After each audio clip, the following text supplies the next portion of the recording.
Rasulullah sallallahu alayhi wasallam took care even of the small details. You know, now, if you sit at a table and you eat, especially if you belong to an upper class or if you work in the diplomatic arena, you must know the rules of etiquettes. So if you eat, for example, according to the rules of etiquettes in the West here, you shouldn't use your hands. You should use knives and forks and go around. Even when you try to peel an orange, for example, you have to hold it in a fork and then peel it with a knife. Have you tried this before? Okay, they have rules. If you're eating olives and you want to take out the seeds, you want to take the seeds out of your mouth, what do?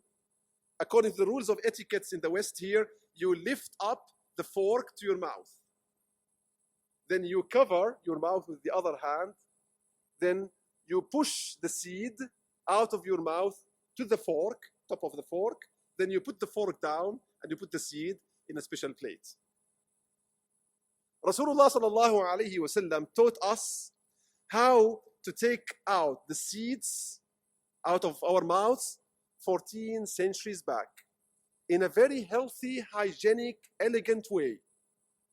You're eating dates or olives, you're using your hands. And this is very healthy. The healthiest way to eat is by using hands. Although you may use knives, forks, spoons, there's nothing wrong with using this, just using the right hands. The left hand may support the right hand if you're eating two different things. There's no harm. The major hand you use for eating is the right hand.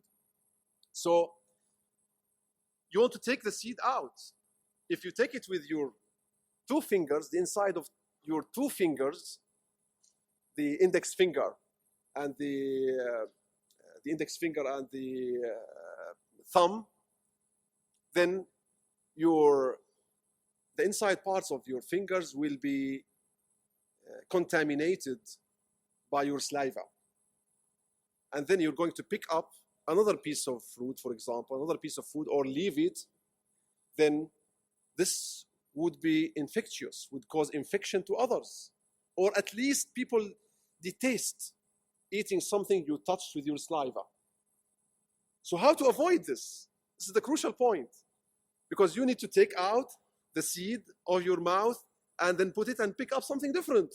So the Prophet sallallahu ta'ala alayhi wa alihi wasallam, as a perfect man, the most elegant man, the most handsome human being on the face of the earth, taught the Sahaba radiyallahu ta'ala anhum, as Imam Suyuti quotes from Sunan al-Imam al-Bayhaqi in a hadith, that you lift your middle finger and index finger up to your mouth. The upper part of your fingers is now parallel to your mouth.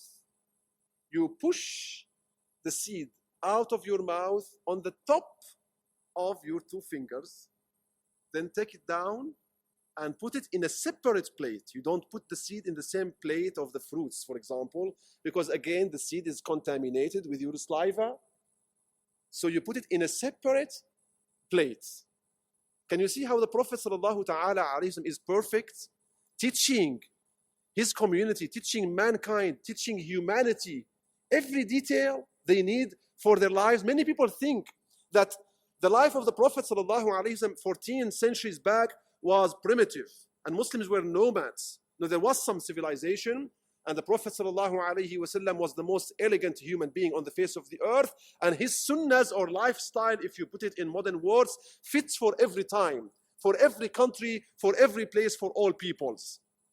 This is why he's perfect, sallallahu alayhi wa alihi wasallam, on that intellectual level. And examples are countless. I'm giving you here a small detail, comparing just the Western approach to the prophetic approach, on a small detail of the rules of etiquette at a table.